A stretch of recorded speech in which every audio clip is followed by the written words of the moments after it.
Salam halkım, salam yurttaş, salam ata-banilar. Oğlaning men, pervaning men, köngül armamy kalkani.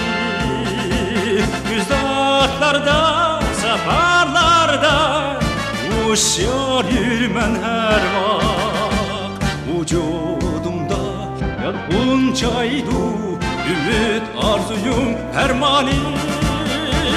Salam salam quyoshli tong, salam ateş kalbiler.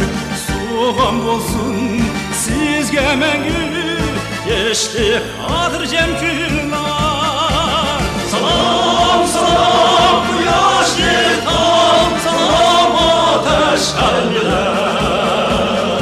Soğan bolsun sizge mengü, geçti hatırcem günler.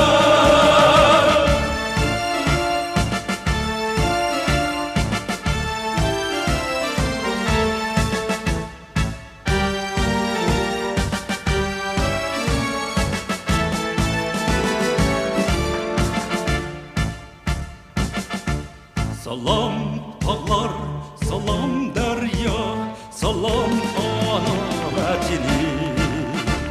Gül bağrında keşte bulup kalsın öçmez izlerin. Giyalarning hoş ididek, kuşlarning navasidek. Asminingda nakşa bulup yandırsın yürek sözlerim. Salam salam quyoshli tong, salam ateş kalbiler. Soğan bolsun sizge mengü, geçti hatırcem günler. Salam salam quyoshli tong, salam ateş kalbiler.